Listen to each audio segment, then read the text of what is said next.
Hola a todos y bienvenidos en esta nueva vídeo que tratará de los osciladores.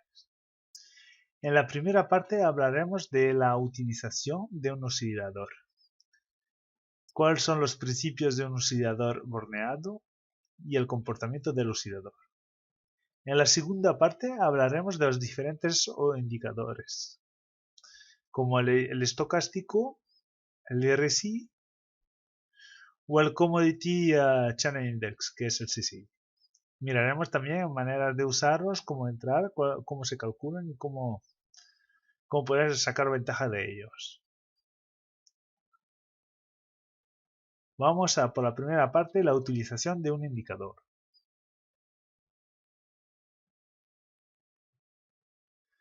Entonces, el principio de un indicador borneado. Un indicador borneado es una línea que oscila entre dos niveles extremos, que son llamados zona de sobrecompra y zona de sobreventa. Aquí, por ejemplo, tenemos en azul el precio en una tendencia alcista. Este precio estaría en un canal alcista delimitado por un soporte y una resistencia. Pues un oscilador borneado traduciría esta tendencia alcista de forma horizontal, como podemos verlo aquí. Entonces se traduce así. Aquí tenemos los tres indicadores. Arriba el CCI, en el medio el Stochastic y abajo el RSI. Estos indicadores, entonces, materializan el precio de forma horizontal y delimitan como zonas extremas del precio, aquí marcadas en azul. Entonces vamos a hacer un pequeño recordatorio sobre los movimientos para rememorar todo eso y recordarnos de todo eso. Entonces los movimientos hacen olas. Un movimiento tiene un principio y después decelera a través de la toma de beneficios sucesivos, lo que crean correcciones. En una tendencia alcista o un movimiento alcista, el movimiento alcista está seguido por un movimiento bajista débil. Es decir, cada impulsión son más fuertes que las correcciones que son ellas más flojas, lo que crean entonces la tendencia alcista. Al interior de un rango, los movimientos son iguales, de misma fuerza, es decir, que una impulsión es tan fuerte como una corrección, lo cual nos da un movimiento neutro de misma amplitud, un rango. Esto es bastante importante de comprenderlo, porque vamos a ver con esto lo que son los ciclos perfectos y la ruptura de ciclos. Entonces, en un mercado sin tendencia, en un rango, la distribución del precio siendo igual, el oscilador seguirá un ciclo perfecto. En un mercado en tendencia, el oscilador está en ruptura de ciclo. Y todo esto depende del periodo de cálculo elegido por el oscilador.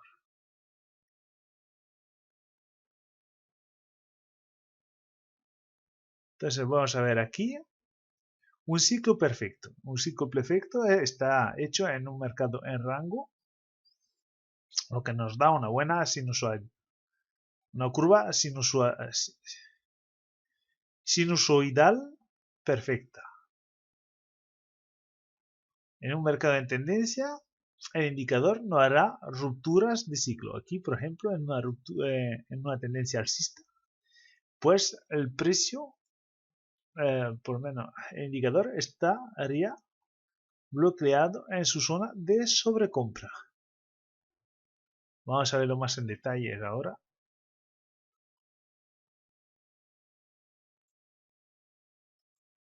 Y voy a borrar esto. Entonces, por ejemplo, aquí tenemos un mercado de varias maneras. Aquí es una zona neutra, un rango. Y como podemos verlo, el precio en un rango va de un lado al otro, creando aquí una sinusoidal un sinusoide, no llegaría a decirlo, un sinusoide perfecto, lo cual se materializa aquí por esto. Luego tenemos aquí otro mercado de rango, como podemos verlo aquí también, una sinusoide, pero ya un poco más débil, porque como podéis constatarlo, el precio no sube hasta arriba del rango. Y luego tenemos aquí un mercado en tendencia, lo cual nos da una ruptura de ciclo. Aquí tenemos el mercado que está bloqueado en una zona de sobreventa. ¿Por qué? Porque ya lo veremos más en detalle en el cálculo, pero cuando el precio va siempre siendo vendido, pues todo el mundo vende y entonces él nos indica sobreventa. Hasta que luego llegamos de nuevo en un mercado en rango y nos haga de nuevo una sinusoide perfecta. Aquí podemos verlo. Un ciclo perfecto.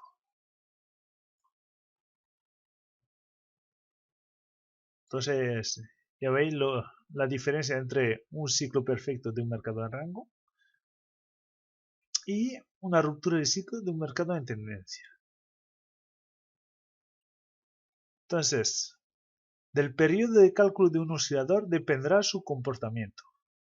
Cuanto más corto sea, más pondrá en evidencia los ciclos y el indicador será un buen indicador por su timing.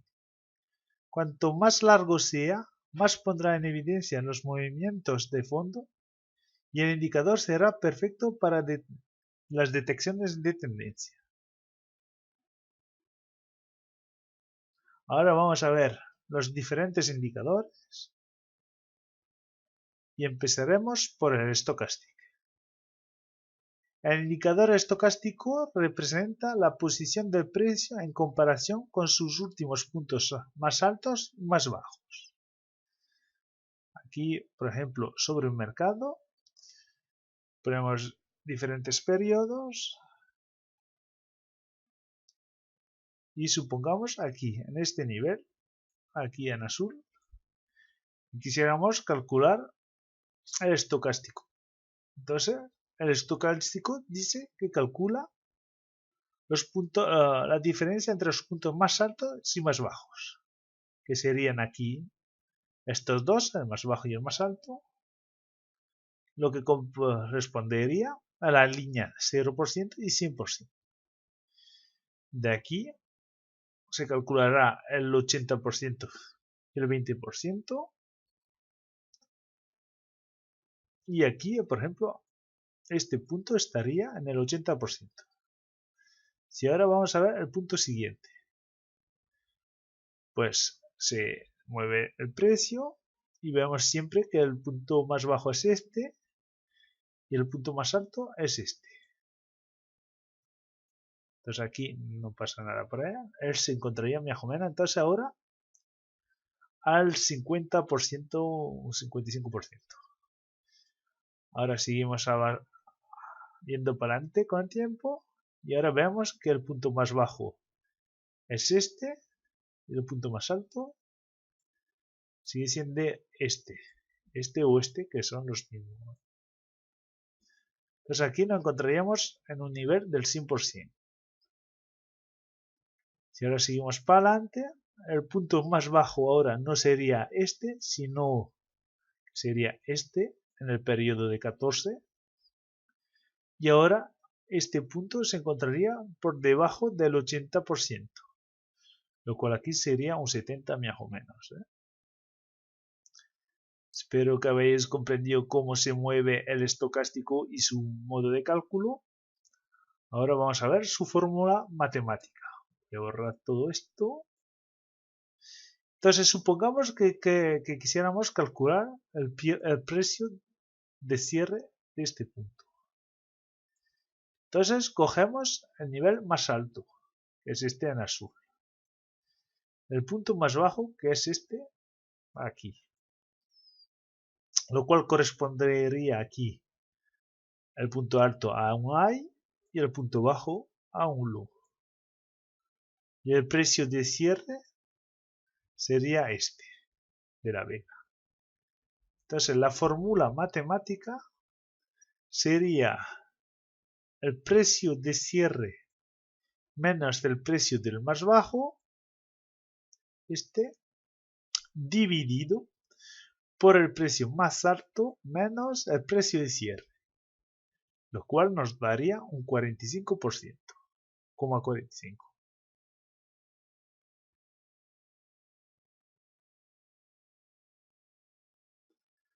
Ahora vamos a ver lo que significan las diferentes unidades del stocastic que componen el stocastic. Entonces el stocastic tiene tres parámetros, que el de 12, que es el periodo de cálculo del estocástico, es decir, las velas la cantidad de vela que compondrá el cálculo del estocástico. Uno es el lisador, el suavizado. Ya veremos cómo reacciona cuando movemos la cantidad de suavizado. Y 5 es el periodo de cálculo de la línea señal. Es decir, las velas que se usan para la línea de señal. Entonces aquí en azul podemos ver un estocástico con un listado de 1. Cuando ponemos en rojo un listado de 2, vemos que la curva se pone más suave, es más lisa. Y cuando usamos un listado de 3, vemos aquí en verde también que es aún más suave.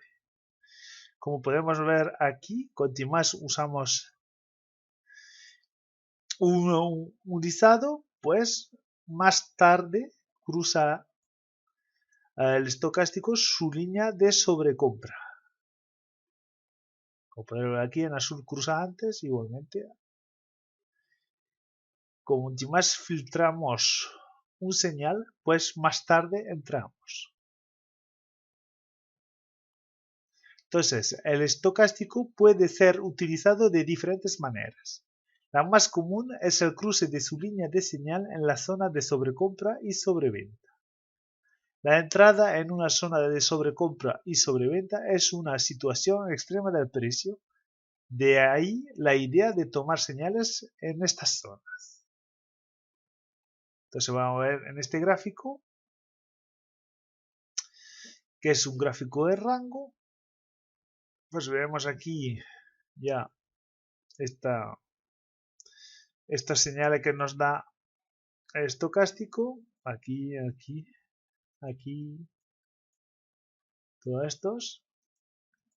¿Y qué podemos darnos cuenta? Comparador al precio, que si vendemos aquí, por ejemplo, pues un señal no haría perder, el otro no haría ganar. Aquí igualmente uno no haría perder, otro no haría ganar.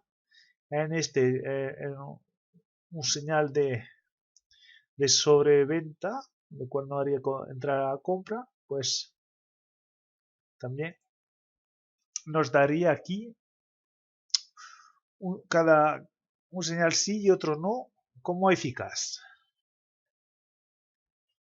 Entonces vamos a ver cómo hay que reaccionar y cómo está compuesto. Por ejemplo, aquí este señal de venta, ¿cómo está compuesto? Pues como lo hemos visto, el estocástico usa 14 velas. Entonces vamos a ver aquí 14 velas. 1, 2, 3, 4, 5, 6, 7, 8, 10, 11, 12, 13 y 14. Entonces aquí tenemos el punto más bajo y aquí el punto más alto. De estos puntos sacaríamos el 80%, que sería más aquí, y un 20% que sería aquí. Entonces este precio de cierre se encontraría en la parte alta del 80%, por lo menos del estocástico alrededor del 80%, los cual con el cruce nos daría un señal de venta. Y aquí si vemos este punto, pues contamos las 14 velas.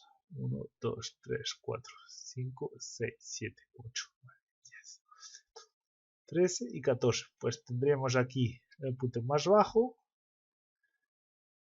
y aquí el punto más alto. Aquí cogeríamos el 20% y aquí el 80%. Entonces vemos que nos encontramos también en una zona extrema. ¿Por qué este señal funciona y el otro no? Porque aquí nos encontramos en la parte alta del rango, es decir, cerca de un nivel de soporte y resistencia, que aquí estaríamos más o menos en la mitad del rango.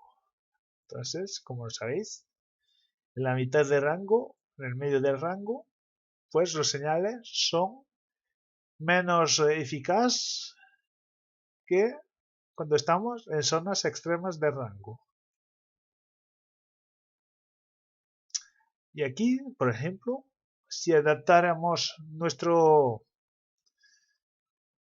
estocástico en vez de 14 periodos, es decir, al doble, al 28, pues tendríamos aquí una sinusoidalidad perfecta, como podéis verlo aquí. Porque su punto de cálculo sería doblado y nos daría realmente, cogería estas zonas extremas en cuenta en vez de medio rango.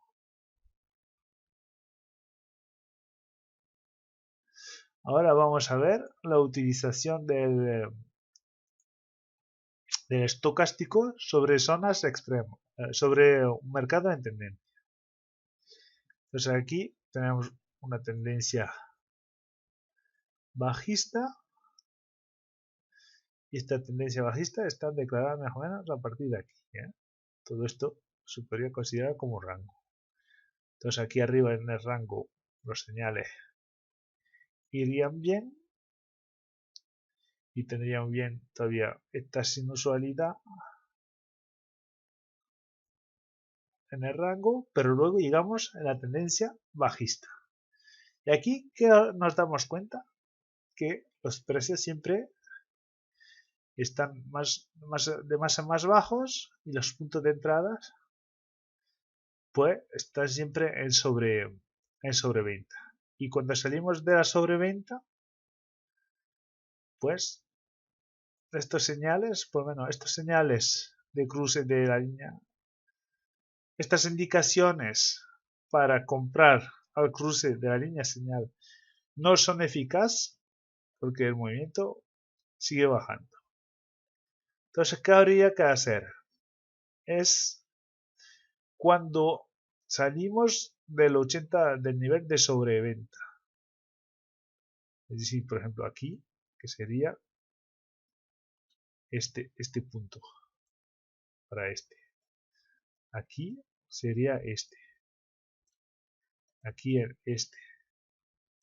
Pues en todas estas zonas, cuando salimos, sería de mirar en la unidad de tiempo inferior un punto de venta, porque este stochastic sobre una unidad de tiempo nos daría bien, este punto subiría aquí en su nivel de sobrecompra, y lo cual nos daría señales bastante pertinentes de entrada. Lo miraremos más en detalles más para adelante.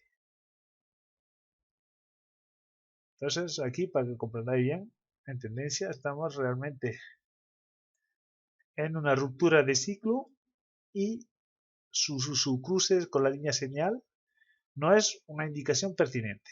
Habrá que tratar esto de manera diferente. Bueno, con el estocástico las divergencias sobre este oscilador son inútiles porque el oscilador borneado es, como lo indica su nombre, está borneado. Y la divergencia marca la volatilidad que disminuye. Y como el oscilador borneado está borneado, pues las zonas de volatilidad irán disminuyendo dentro también. Entonces siempre tendremos divergencias, lo cual creará cantidad de divergencias muy marcadas. La divergencia en el estocástico solo significa que el precio de cierre del rango actual es más bajo o más alto en comparación al más alto o el más bajo del rango del precio de cierre anterior, lo que le estaba diciendo.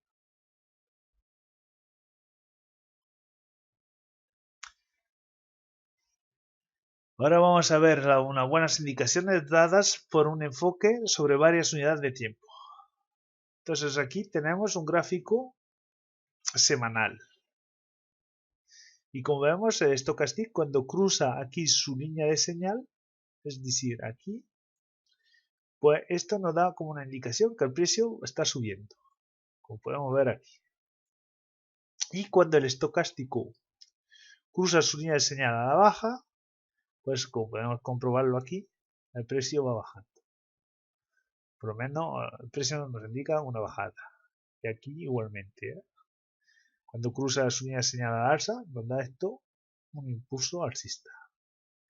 Y aquí, bueno, a la baja, luego aquí para arriba hasta aquí.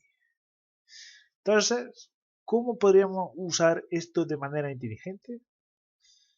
Pues se usaría de esta manera. Cuando en el gráfico semanal tenemos un cruce del estocástico aquí, esto nos indicaría una tendencia alcista. Entonces, en esta tendencia alcista buscaríamos sobre aquí, por ejemplo, el 4 horas, todos los niveles de sobreventa, que son estos. Y procuraríamos entrar en todas estas zonas de sobreventa. Y como vemos, nos daría todo esto señales bastante pertinentes. Cuando se invierte aquí, que es este, el movimiento, cuando se cruza aquí a la baja, pues buscaríamos solamente señales de sobrecompra, que aquí nos darían un señal bueno y el otro más malo. Y todo esto para la venta. E igualmente, aquí sobre una fase positiva solo sobre ventas, aquí sobre compras, aquí igualmente sobre ventas. Vamos a verlo aquí más en detalle. Pues voy a borrar un poquito esto. Entonces aquí buscaríamos solamente ventas. Y aquí, que son esto, sobre ventas. Entonces aquí vemos dos nubes. ¿Qué son estas dos nubes? Son el canal de Xian, lo que es el indicador canal de Xian, lo que vamos parametrar en 14 periodos. Este canal de Donchian nos indica aquí los puntos más altos o los más bajos. Como el estocástico, esto se aparentaría más a un estocástico sobre el precio. ¿Cómo lo usaríamos? Pues lo usaríamos, por ejemplo, aquí cuando nos da esto un señal de sobreventa de entrada, metiendo el stop a este nivel, pues entramos aquí al último punto más alto, aquí o aquí, como stop. Como él nos indica el punto más el punto extremo más cercano, pues nos sirve aquí de línea stop. Entonces aquí esto es una buena estrategia. De todas maneras, las estrategias que están basadas sobre varias unidades de tiempo generalmente son bastante pertinentes. Aquí nos enfocamos sobre un sentido en una unidad de tiempo larga y puntos de entrada sobre una unidad de tiempo más corta. Y como podemos verlo aquí con un stop dado por un indicador. Aquí, en esta zona, buscaríamos, por ejemplo, niveles de entrada a la compra. E igualmente con el canal de Xi'an, pues tendríamos aquí un stop bastante pertinente. Aquí, bueno, perderíamos a la compra, pero aquí, entrando aquí, este es un buen señal y nos daría ganar.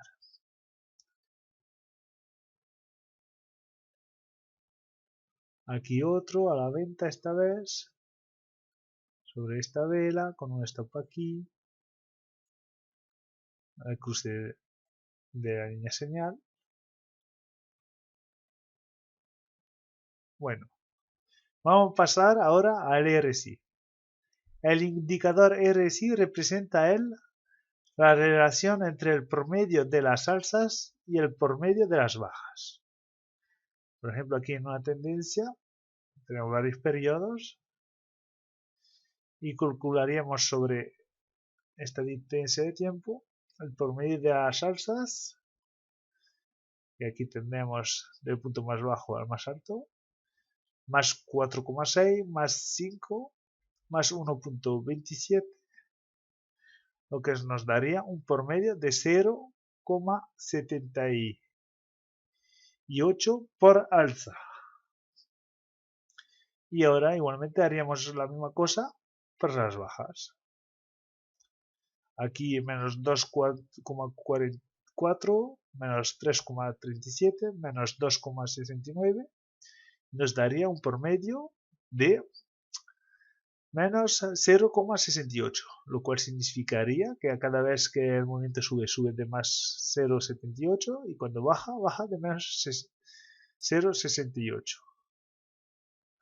Lo cual, por ejemplo, aquí nos indicaría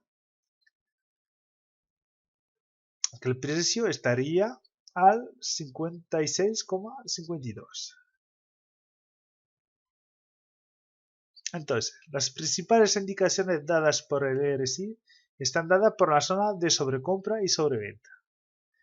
El RSI es particularmente interesante con un ajuste lógico, porque el RSI opone las alzas a las bajas, las entradas a las salidas del mercado. Un periodo de cálculo que sigue la actividad humana es preferible en intraday. Entonces, 16 para el 30 minutos, es decir, 8 horas, es un parámetro muy bien, muy bueno. Porque una jornada de trabajo dura 8 horas más o menos. La noche, la volatilidad es más baja y en los mercados, hay varios mercados cerrados a la noche y una noche dura 8 horas más o menos. Entonces aquí tenemos un RSI sobre el 4 horas. Entonces aquí, como podemos verlo, el RSI nos indica un promedio extremo entre las alzas y las bajas.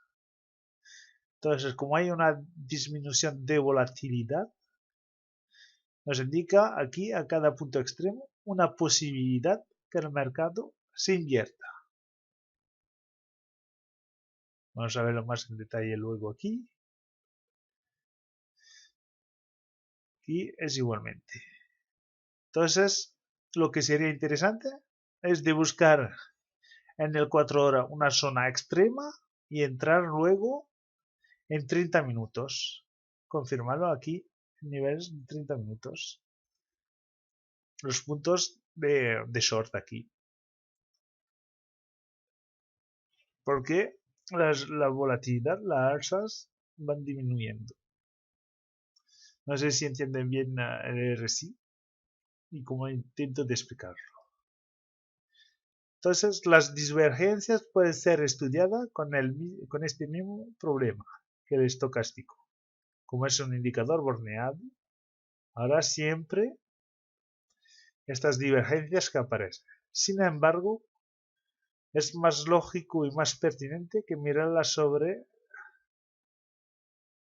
el estocástico, porque aquí el RSI nos indica zonas de disminución de volatilidad. comparado a los puntos altos del estocástico. Entonces, dos zonas de dimensión de volatilidad pueden darnos una idea del cambio de tendencia. Como podemos verlo aquí. Aquí tenemos divergencias y luego llega el cambio de volatilidad de dirección. Aquí también una divergencia así y un cambio de dirección. Entonces esto ya, como está baseado sobre un principio de distribución de volatilidad, para que os acordáis, aquí cuando empieza así, esto es un cambio de volatilidad. Es lo que detecta el RSI.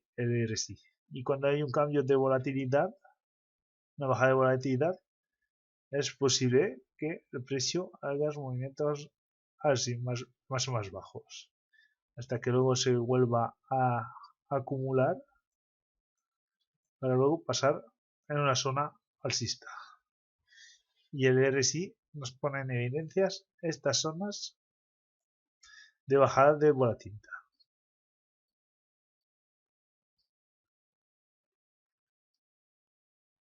Ahora vamos a ver un poco el Commodity Channel Index, el CCI, que es un indicador que nos gusta mucho en DNT. Entonces el indicador CCI representa la posición del precio en comparación a un canal de desviación estándar. Aquí tenemos el precio, al cual le ponemos una media móvil, que es el promedio del precio. Y a este promedio del precio le ponemos una desviación de estándar de +1 y de -1. Y entonces, como podéis verlo, el precio está contenido un 60% al interior y un 20 y un 40% al exterior. Lo cual mete en evidencia zonas extremas del precio. Y el CCI lo lisa y lo pone de manera oblicuo. Aquí vamos a verlo. Aquí, por ejemplo, tenemos este canal dinámico sobre el precio, y cuando vemos aquí, por ejemplo, que sale el precio de este canal en el CCI aquí abajo, que es el lisado, vemos bien que está en una zona alta, en una exageración de la volatilidad. Aquí igualmente, que hay una salida, una exageración de la volatilidad, y aquí también. Entonces el CCI pone en evidencia exageraciones de la volatilidad. Y cuando hay una exageración de la volatilidad que se sale de su canal, pues el precio tendrá tendencia a volver a entrar dentro. Eso vamos a verlo aquí en 30 minutos. Vemos bien todas estas exageraciones. Bueno, aquí tenemos aquí la línea del 100 y nosotros usamos aquí la línea de 200 y 300, que son exageraciones extremas del precio. ¿Qué significan estas exageraciones de precio extremas? Es un estallido de la volatilidad, como podemos verlo aquí, y son zonas donde no hay que entrar a la compra, sino son zonas de venta para un regreso a la media del precio.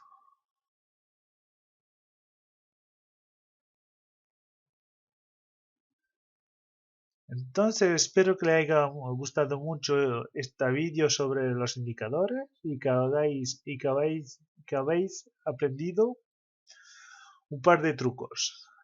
En el próximo vídeo hablaremos del enfoque estadístico.